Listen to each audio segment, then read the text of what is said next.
apple bundt cake. I really want to thank everybody that participated in my giveaway. Congratulations to all of the people that won the 4 prizes that I gave away for reaching 30,000 subscribers. So I really appreciate that. Okay, so we have our mixing bowl together. What we want to do is get our batter for our bundt cake ready to go. So we need 2 cups of flour.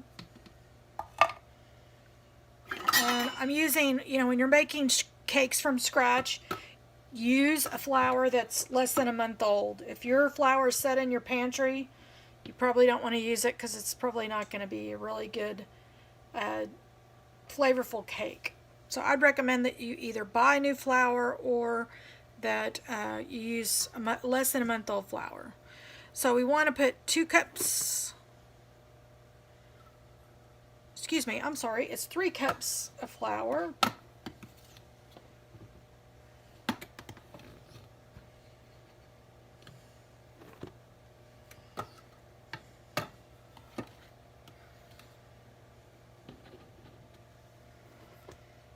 And we need 2 cups of sugar, and I'm using pure cane sugar.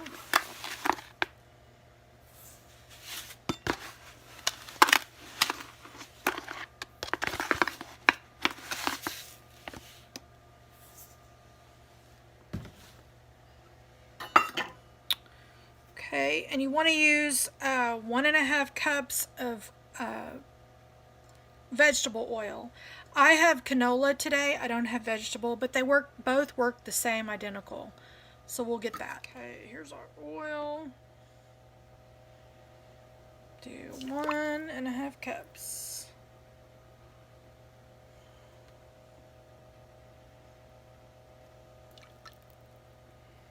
It's a lot of oil, I know, but it turns out really good. Or you could use 2 sticks of butter, room temperature.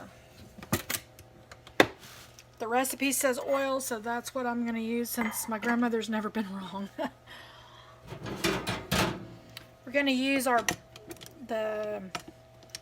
let's use our whisk. This might work better if we use the whisk. We're going to blend this together on low.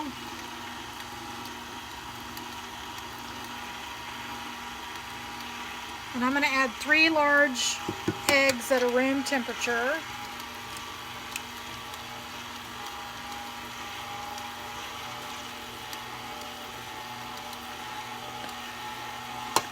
These are fresh eggs this morning.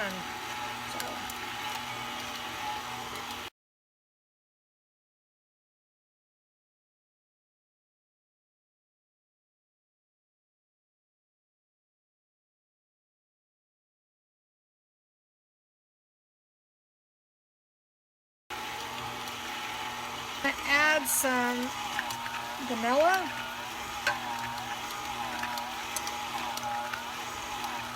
Half a teaspoon of salt, or a teaspoon of salt, pardon me. I'm using the kosher salt.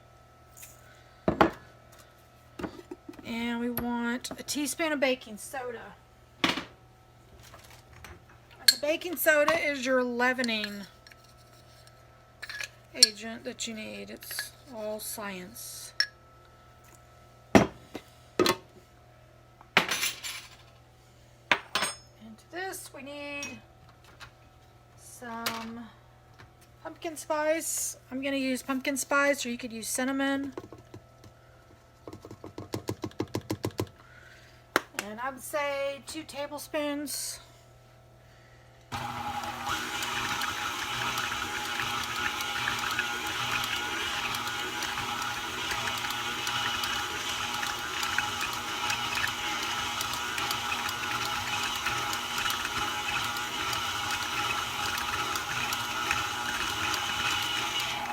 And I'm going to use 1/2 cup of buttermilk.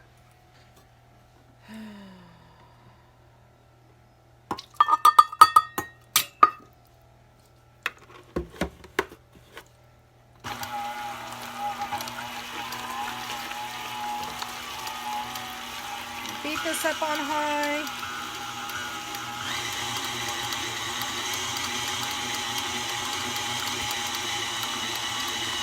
She has buttermilk or sour milk, so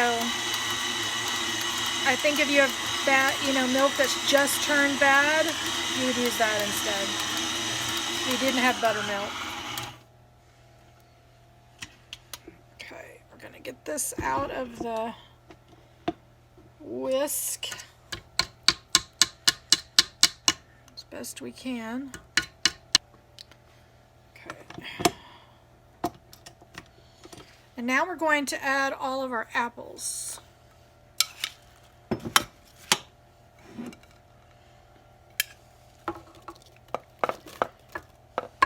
Get in there.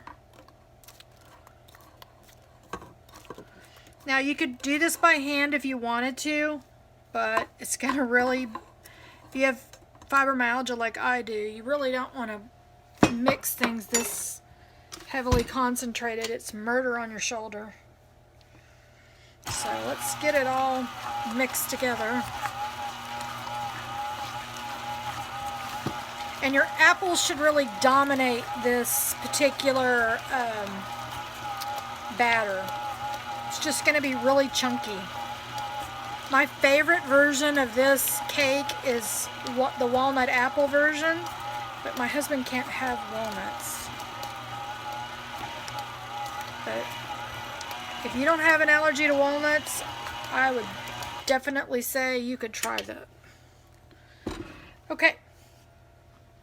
We're going to pour this in a Bundt pan and we're going to bake it for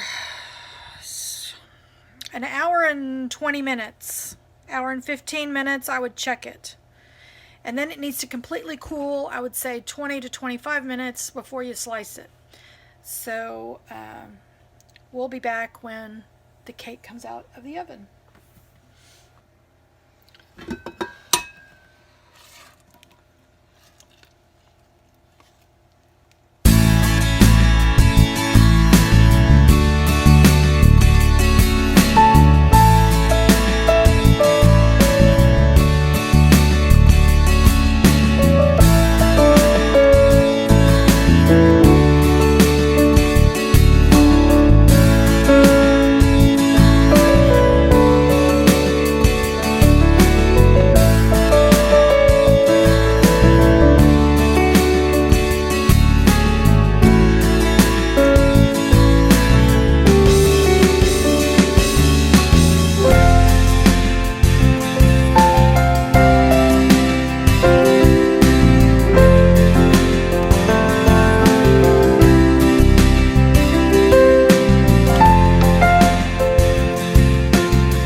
Okay, our cake is out of the oven.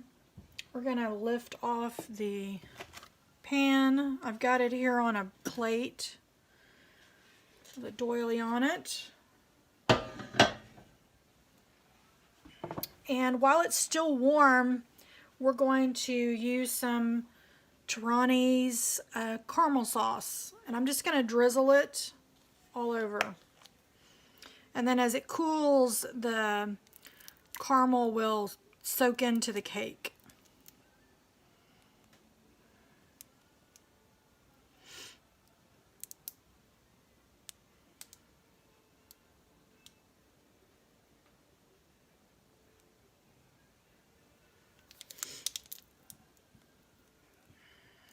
All right. I hope you enjoyed this video. I hope you'll try this apple bundt cake. And we'll see you on the next video. Find somebody to bless.